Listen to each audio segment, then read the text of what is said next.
Ever wonder how Makey Makey was created? We're celebrating our bananiversary by interviewing Jay Silver and Eric Rosenbaum to learn more about them and the process of invention. And actually, though, to get internet, that's kind of a fun story because there were very few high speed, and by high speed, I mean like forest level high speed internet Hmm. connections out there. And they were actually tapped out, so you couldn't buy a new one. But my neighbor had one, but my neighbor was 500 yards away through a forest. And he didn't want his YouTube being slowed down. But I was like, dude, you don't understand how important this is. I'll pay your whole internet price. I'll make sure to cut it off if you need to watch a show or something. Oh. And he's like, fine. And so Ethernet only runs 400 feet officially, but it was 500. And so we had to do like a splice box in the middle of the forest, but I didn't have one. And so we just used Tupperware and like hot glue and stuff like that. I flew in for the weekend and we had some ideas for the video, but as I recall, it was a very intense several days of trying stuff and It seeing was it. for the whole week you flew in. It took us 5 days to shoot. The ashram at the dining hall, I think it was in the dining hall, they had a gong. And we thought, oh yeah, we'll make a Makey Makey connection when you hit the gong. But for what? Maybe it was to skip it. Pandora thumbs down. Exactly. Funny idea, but I think it didn't read that well on camera. We would have had to reshoot it.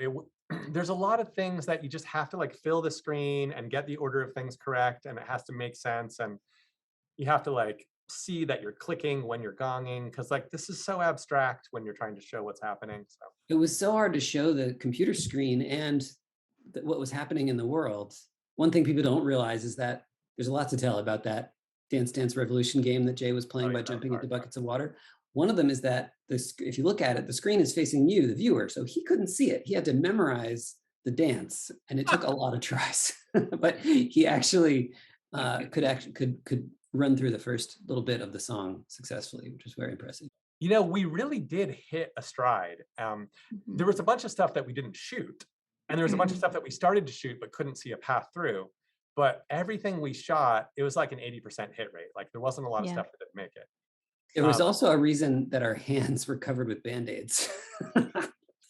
We were using that thin copper tapes for the foot piano, the stairs piano. And we didn't know yet at that time that the sharp edges on it were quite dangerous. And so in another scene where I think it's my hands assembling the alphabet soup noodles into the words Makey Makey, I'm covered with Band-Aids. We did the fork method. You're making me think it was, but we did the thing where like this is ground and this is like the up arrow The key or press. whatever. So when and you we put them near each other so that my feet would bridge them. And I didn't yet have a real good sense of like how like feet and like what part of your foot is the most conductive, and you know, like all the details, because we were just like we didn't get to play with Makey Makey that much before it, only a little bit, because it was so kind of new. in The that Eye part. of the Tiger, yeah. And I wanted to do a longer part of the song so it'd be more recognizable, but we had to cut it down correctly, I think, for the purposes of the video to be really short. So it's just like this one quick thing, and then Oak is like looking up at me like, what are you doing?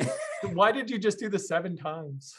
And we couldn't get Oak to hold the alligator clip between his fingers. He was really little. So he was tiny. So he was holding a lump of Play-Doh.